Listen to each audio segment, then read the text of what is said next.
Good morning, YouTube. Reporting live from California somewhere. Flew in last night and doing a seminar tomorrow, then flying back home.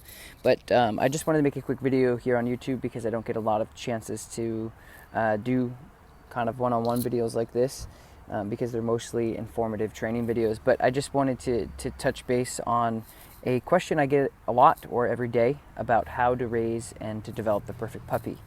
And one of the questions is how do I make my dog like me, or how do I make my dog do X, Y, and Z?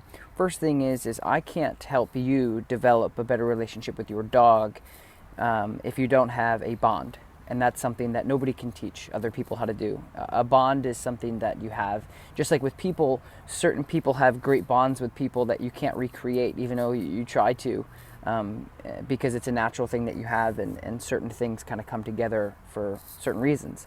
And so creating a bond is something that myself or any other dog educator or dog trainer out there cannot do because of those natural reasons. But there are certain things that you can do to help create a better relationship with your dog, which will then help with the bonding. But bonding always comes first. And so going out and just doing stuff with your dog. So trying not to be so pressured into training first and obedience. Try to just bond with the dog and let the dog be a dog first is always important when you're developing any dog, because the dog doesn't feel pressured or the need to perform. I've done that a couple different times with some shepherds. I wanted too much too fast without a good relationship, and it's sometimes damaging, but that doesn't mean you can't get it back. So making sure that you're developing a bond first before you train or before you do obedience. Now, basics obedience is fine, but so understand that I myself cannot teach you how to bond with anything, nor can anybody else. Bonding is something that you just do. So that's the first thing when developing a new dog or a puppy.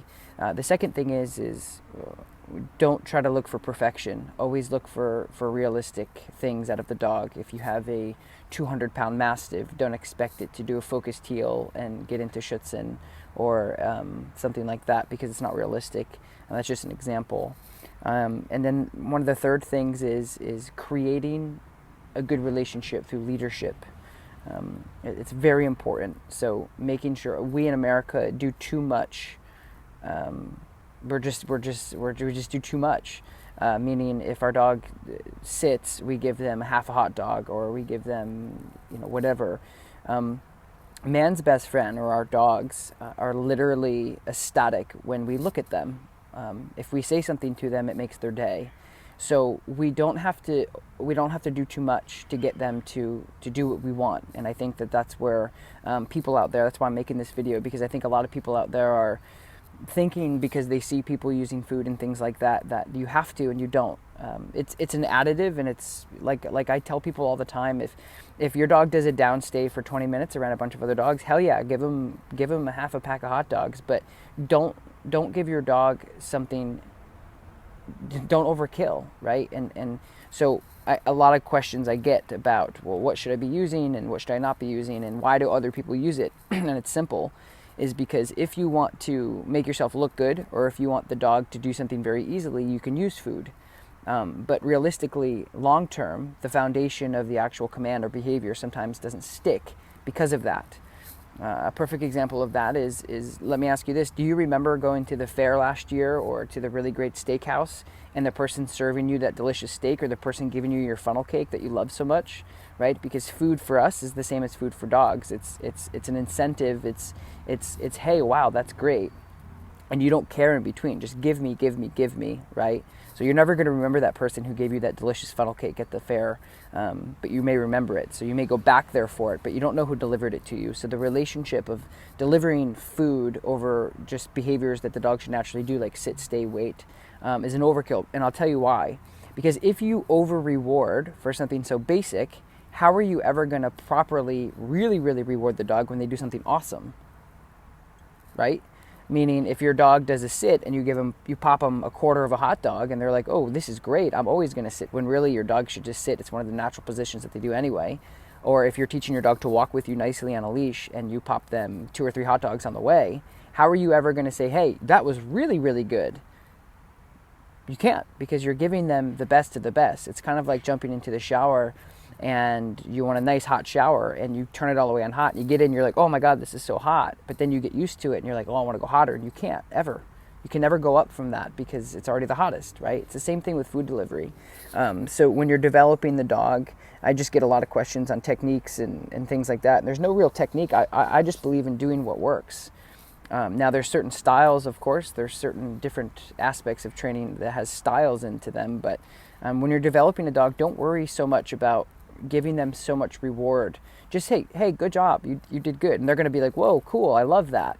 And that's like a certain level of accomplishment, and it's a certain level of, it's a degree of reward or payment or something like that. And you have to make sure that you can overpay them when they do something fantastic, like for the first time they did a rewind or anything. I mean, if your dog started speaking Spanish, you got to be able to pay them higher than you've ever paid them before, so that sticks. Right? It's just like us, you know, we work a dead-end job making $10.50 an hour, and then we move up because we do a fantastic job, and now we're making $15 an hour because we're doing more, and we're doing more things, and we're held accountable for more things. That's how we learn, you know, the more you do, the more you get. And if we overdo and we over please the dog on a very low level for no reason, you can never get better than that. And that's damaging to the dog, because once they continue to work, then they're going to kind of get bored and check you out. So just say, hey, good job for the first, you know, I don't know, a couple months of your life. The dog's going to be ecstatic. You can pop some food in every now and then, but don't, I guess my biggest point is when developing any dog, and this has anything to do with how you train or anything like that. It's just people ask me what to do and what not to do, and I'm telling you that just work on your relationship and work on your bonding first before you start overkilling the dog with things that they don't really need. For things that they'll probably do anyway, with just a good boy, a good girl, and just develop a great bond, then start training slowly, making sure that they're not stressed when getting into it, and become a leader. So ignore a lot of situations. Don't overthink things.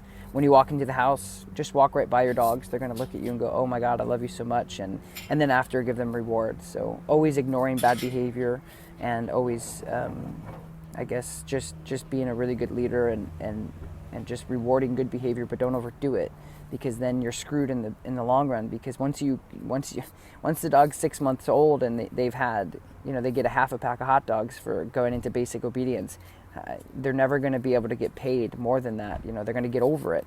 And so I always believe in creating a good bond first. So when you look at your dog and say, hey, good job, they're ecstatic about it, and they understand that. And then down the road, use some food to really, really pay them for shit that's like awesome and top notch that you've been looking for months.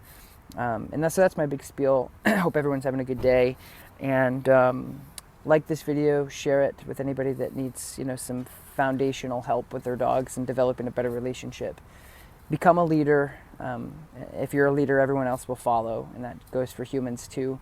And dogs don't like leading for the most part. They like following. And if you're not creating a good foundation that provides you as the leader, they'll lose their mind and you'll get a really terrible relationship. So share this video, like it, subscribe to my YouTube channel. Thank you guys so much. I'm going to go enjoy beautiful California and train some dogs. Talk to you guys later.